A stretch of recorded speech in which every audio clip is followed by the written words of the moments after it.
मैं आसन से निवेदन करता हूं कि आदिवासियों की धार्मिक पहचान, उनकी अस्मिता की रक्षार्थ जनगणना कॉलम में सरना धर्म कोड अंकित की जाए। चुनाव के दौरान अक्सर कई नेता बड़े बड़े वादे और दावे करते हैं, लेकिन चुनाव जीतने के बाद इनमें से अधिकतर दावे और वादे ये नेता भूल जाते हैं। लेकिन इन दिनों हमारे झारखंड के एक सांसद अपने चुनावी घोषणा पत्र में जो वादा जनता से किए थे उसे बहुत ही आक्रामकता के साथ पूरा करने में लगे हुए हैं। जी हाँ, हम बात कर रहे हैं लोहरदगा से नवनिर्वाचित सांसद सुखदेव भगत की। वैसे आप समझ ही गए होंगे कि ये वही सुखदेव भगत हैं जो अपनी पारंपरिक आदिवासी वेशभूषा के साथ सदन में अक्सर देखे जाते हैं और जिन्होंने 18वीं लोकसभा के शपथ ग्रहण समारोह में अपने शपथ ग्रहण लेने के दौरान मां सरना की कसम खाकर आदिवासियों और पूरे देश में वाहवाही बटोरी थी। लोहरदगा सांसद एक बार फिर से मानसून सत्र के दौरान सरना कोड को लेकर चर्चा में आ गए। जी हाँ, सोमवार यानी कि 22 जुलाई से लोकसभा का मानसून सत्र शुरू हो गया है। इस दौरान सांसद सुखदेव भगत ने अपने अभिभाषण में सरना कोड लागू करने की मांग प्रमुखता से रखी है, जिसे आप इस वीडियो में देख सकते हैं। ये अत्यंत संवेदनशील और आदिवासी अस्मिता का प्रश्न है महोदय। भारत में करोड़ों आदिवासी निवास करते हैं जिनकी धार्मिक परंपरा, पहचान और आस्था का सरकार के द्वारा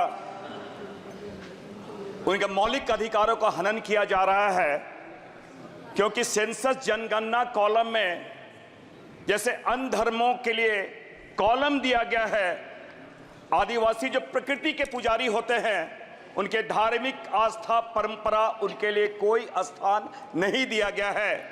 एक तरफ तो सरकार जंगली जानवर, बाघ, शेरों की गिनती करती है, लेकिन आदिवासियों की धार्मिक पहचान जो प्रकृति के पुजारी है उनकी गणना नहीं करती है। इससे ज्यादा विडंबना क्या हो सकती है।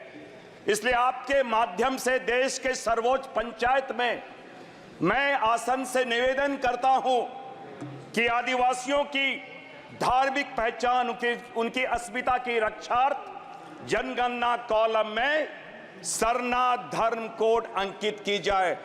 वैसे आपको बता दें कि लोकसभा की कुल 543 सीटों में से 47 सीटें आदिवासियों के लिए आरक्षित हैं।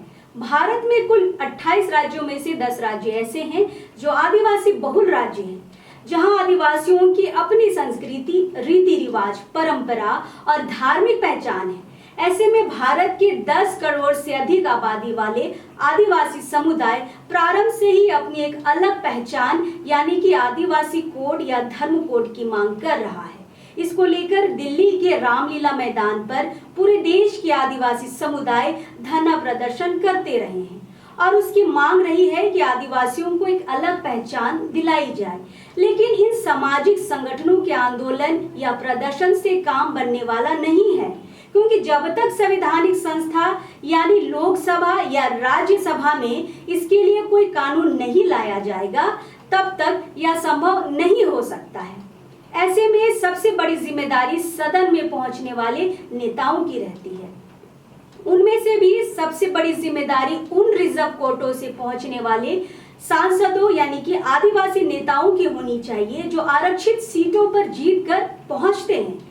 ऐसे में सरना कोड को लेकर सुखदेव भगत के साथ साथ रिजर्व कोटे से पहुंचने वाले आदिवासी सांसदों को भी अपनी मांग एक पटल पर रखनी चाहिए। ऐसे में सरकार पर ज्यादा जवाबदेही रहेगी और धर्म कोड के मामले पर कुछ विचार किया जा सकेगा। फिलहाल आपको हमारा वीडियो कैसा लगा हमें कमेंट्स करके जरूर बताइएगा। लोकतंत्र के साथ साथ हमारा और एक चैनल है दी ग्राम सभा, उसे भी लाइक, फॉलो, सब्सक्राइब जरूर कर लीजिएगा।